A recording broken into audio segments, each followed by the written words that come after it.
So, top 10 dark anime. Right, let's get started. First, Elfen Lied. So, no matter how I put this, it's not an anime for a light-hearted person. I mean, there is bloodshed, gore everywhere, plot depends on tragedy, and people are killed like mosquito in this anime. So, if you like all of this stuff in a dark way, please check this out. In our next one, we got Monogatari. I mean, Monogatari as well series. So, yeah, Monogatari is the series with best anime intro or intro music of all time. It's pretty dark.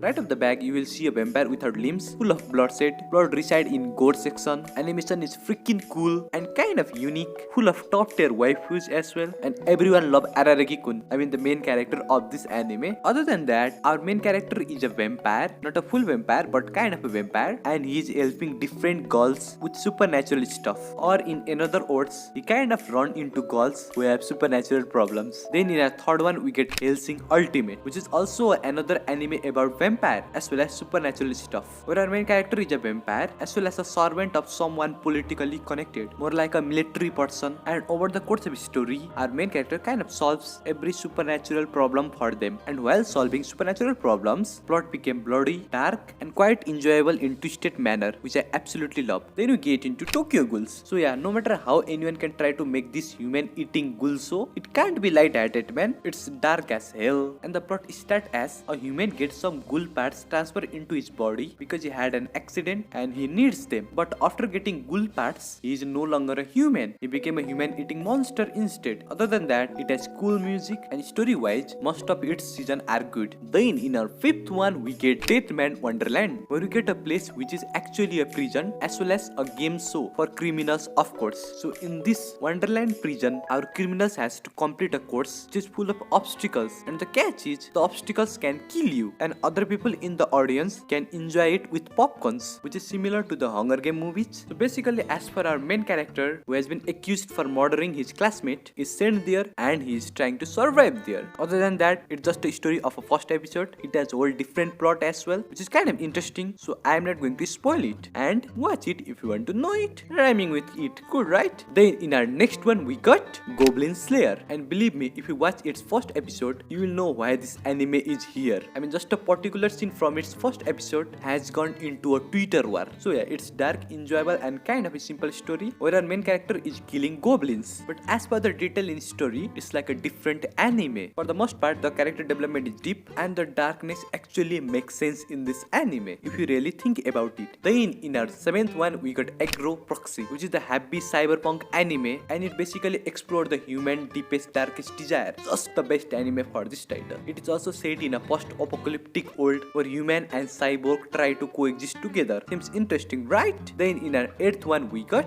Serial Experiment Lane, which is particularly the old anime, as we got an adolescent girl who developed a unique connection to a virtual reality network known as Wired. Other than that, it explores some philosophical topics such as reality, identity, and communication, which quickly take the darkest turn without expectation. Its visual, atmosphere, and even animation give dark vibe, and I absolutely love it. Then in our next one, we got Devilman Crybaby, which is a Netflix original anime, but it's actually good. I mean, the animation seems a little bit unique, but I like it, and it kind of resonates well with dark scene in this anime, so it's an absolute banger. Other than that, the main motto of this anime is everyone has a demon inside them. It's an anime full of horror, violence, fantasy, and love as well. And in spite of having all this factor, it never compromised to explore the deepest and darkest corner of human society. Then in our 10th one, we got Made in Abyss, which is quite a deceiving anime where it seems like a charming anime at first, like cute characters and wholesome fantasy story, but when the plot really hits you, you will feel insecure for the characters. And the question like, what lies in the bottom of the abyss will likely haunt you. Other than that, once you go further down in the story, you will understand why this anime is in this list. So yeah, that's all for this dark anime recommendation. And as a bonus for watching it till the end, here's a list of top 10 romance anime for you, mate, because anime is not about darkness. We need some romance anime too, right? Okay then, bye bye, peace out.